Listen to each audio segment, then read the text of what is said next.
Earlier on this module, I praised the work by Taylor and by Ono. Both of them were passionate about going out to the front line to study an operation based on observation, as opposed to studying operations based on running some fancy Excel spreadsheet.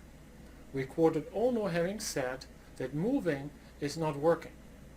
In this session, we'll introduce the overall equipment effectiveness framework.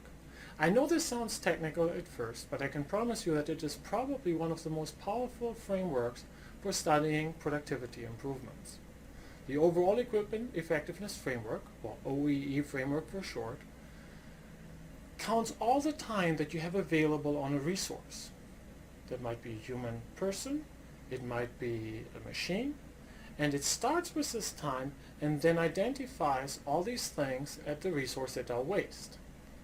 By taking these pieces out of the available time, you're left with the time that the resource is really productive.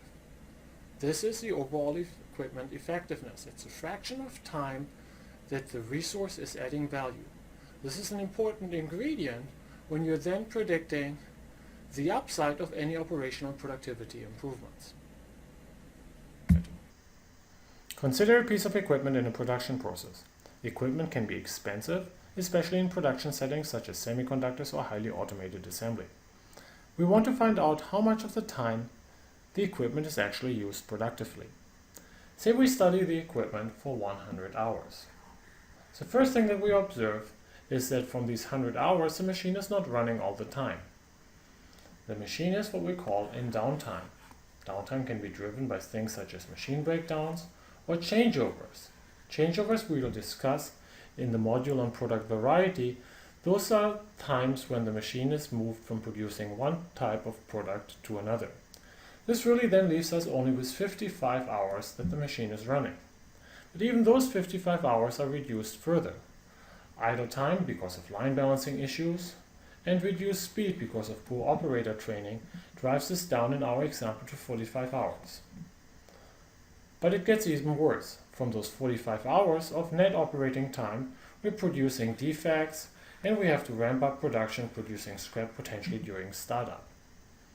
In this example here, the total number of losses accumulate to an overall equipment effectiveness of 30%. This is simply driven by the 55% of the time that we have as downtime, 82%, namely the ratio between 45 and 55, that we lose because of lower speed, and 67%, 30 relative to 45, that are driven by quality losses. So we notice that the overall equipment effectiveness is 30%. We get 18 minutes of value out of each hour of work that we spend at the machine.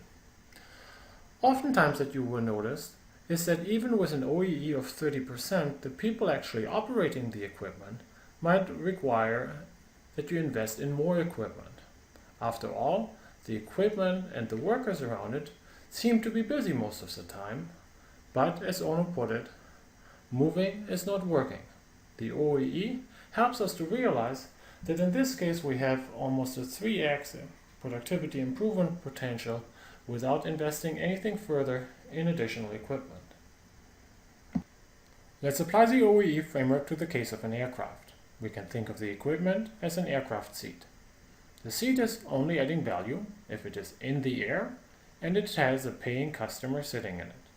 What percentage of the time do you think a typical airline seat actually adds value? When I ran the analysis for the big US carriers, I found the following. On the left here, I started with 365 days in the year and the 224 hours that are in a day. Most of the time is lost because the plane is either at the gate or it is in maintenance.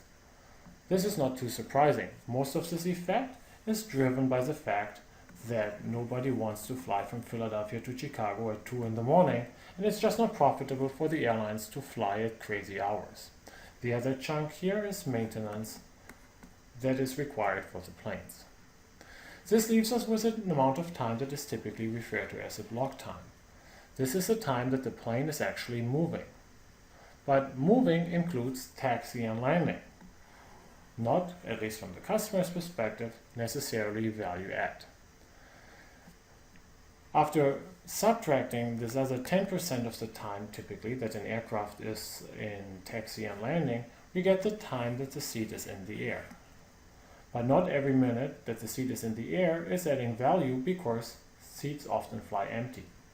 Typical aircraft utilizations are in the low 80%, and so we have to subtract another 10 to 20% to adjust for the fact that we're flying empty seats.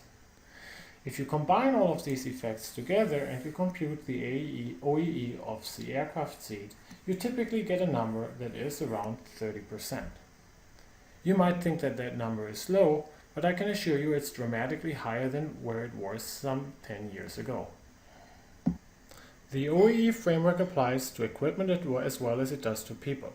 The folks at McKinsey, which is where I've picked up the OEE framework, in that case speak of the OPE, the overall people effectiveness. Let me illustrate this with an example. In a research collaboration that I'm currently conducting with the VA hospital system, I'm trying to measure how doctors are spending their time. I'm trying to determine their OPE.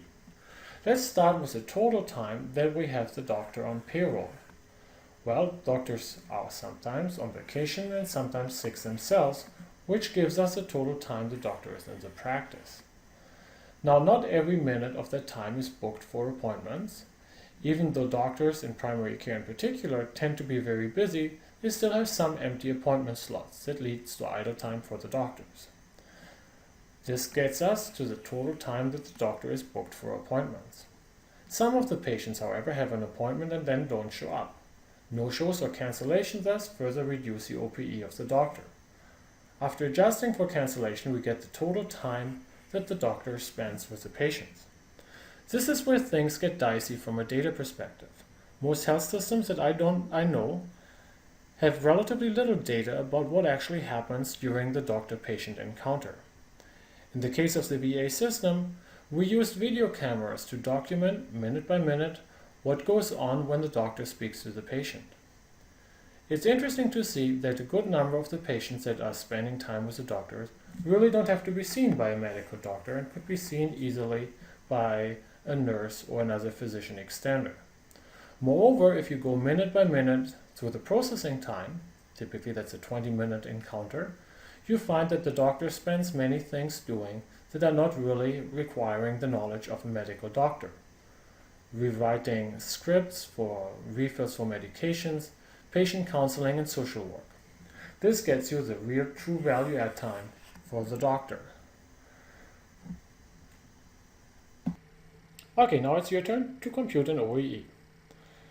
Consider the following example. We have a car manufacturer that operates a 3D printing lab where computer models of designs are turned into physical models. The lab is open here for 12 hours a day. Now, you see that the lab spends a fair bit of time each day on things that are not directly value add. Value add time is the 70 minutes that it takes to crunch out one of these models, but lots of other things are going on. So take a look for yourself. You might want to pause this video and ask yourselves the following two questions. How many good models are produced every day? And what is the OEE of this lab? Now, to see this, consider the following calculation. Let's start with the question of how many good models are produced each day.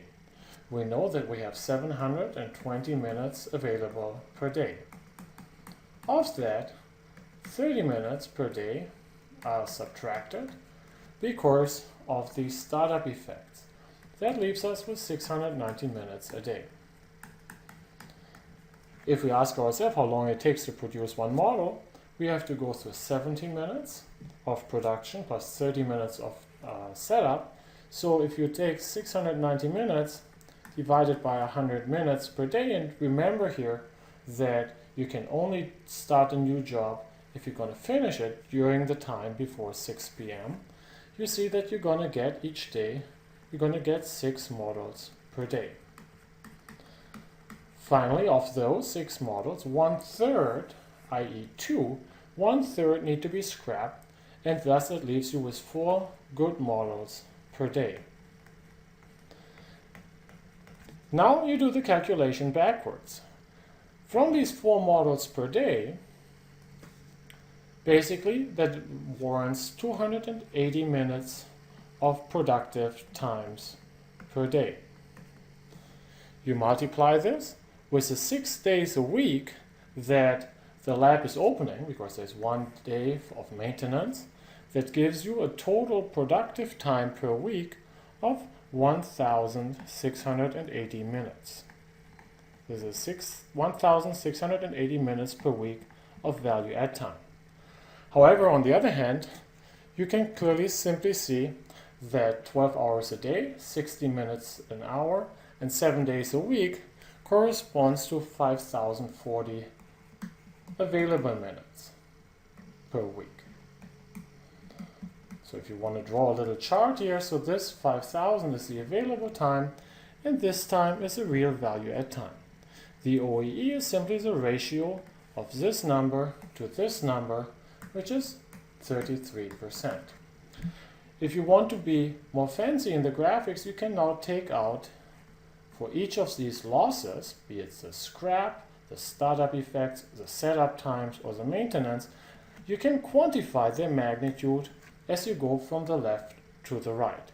But as a first start, I would always encourage you to start with the very left, the available time, and with the very right, the value add time. Now let me end this session by reading you another quote from Frederick Taylor.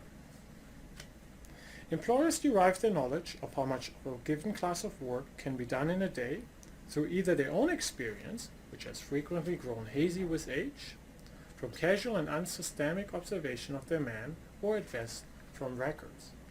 Having data on what workers actually do during their time is very difficult.